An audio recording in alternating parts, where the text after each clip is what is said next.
Hello everyone! Welcome back to Cook With Me by Angie. Kung bago pa lang ka sa ako ang channel, ayaw kalimot sa pag-subscribe, then click the notification bell para updated ka sa ako ang mga videos.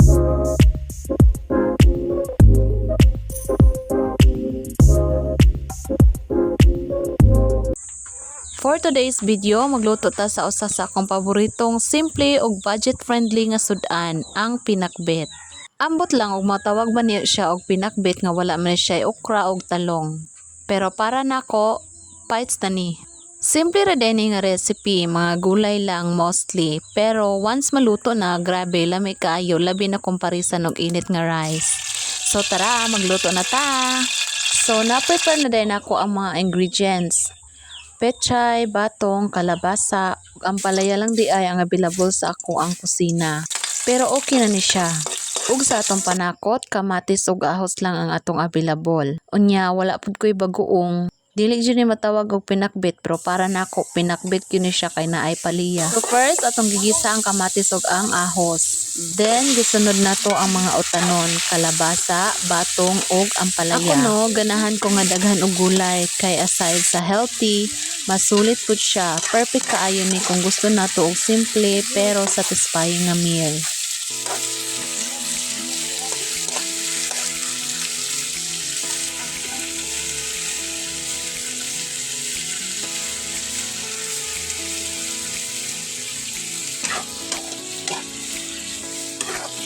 Ako no, usually ang mga medyo dugay maluto akong unahon og isa. Nya iuwahi lang nato ang pechay para dili kayo siya sobra nga lata. Timplahan din nato og mga pampalasa, tuyo og paminta, then kung ganahan ka, depende sa imong panlasa, butangan na nimo og bitchin. Butangan dayon nato siya og tubig. Daghan din anak ko og tubig kay ganahan ko og lata ang kalabasa. Pero kung kamo dili mo ganahan, pwede ra gyud gamay ra nga tubig ang inyong ibutang. Depende lang na kung unsa mo pabor, lahi-lahi man tawag style sa pagluto.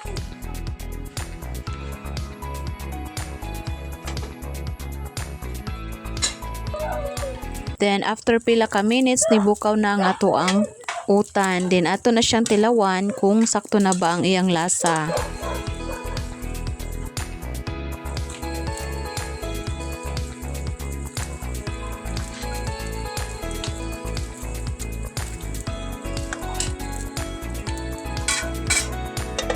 Then kung inganin na ang iyang texture, mao ni akong ganahan nga texture sa kalabasa, lata-lata na.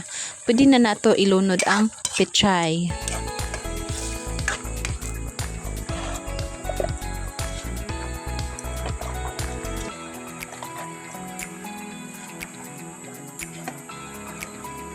Then after ana, takuban nato siya in a while. Amo ko use ang dahon sa pechay.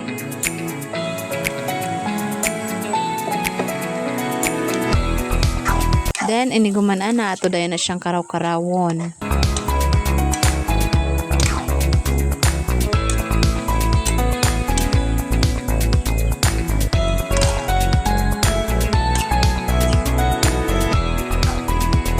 And there you have it. Luto na ang ato ang pinakbet nga kuwang-kuwang o gulay pero okay na ni. Mao niya kung ganahan ka ng overcook na ang mga gulay. Bahalag kuwang-kuwang o gulay ang ato ang pakbet basta dili kuwang sa panlasa. Kaysa gikaingon ko na dili kinahanglan mahal ang ingredients para makakaon og lami. Basta giluto nato with love, okay na kaayo na. Og pagkuha na mo og bahaw or bagong dinungag kay mga unata, ready na ang ato ang pakbet.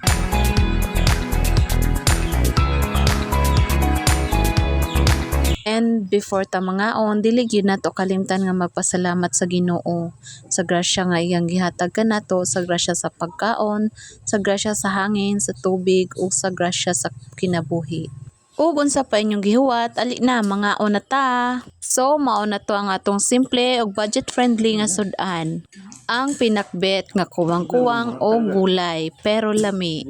Kung ganahan mo og mga simple, affordable ug pang-adlaw-adlaw nga Pilipino recipe, ayaw kalimot og support sa ako ang channel. Please like, comment, and subscribe sa Cook With Me by Angie para makasabay mo sa ako ang mga sunod nga pagluto.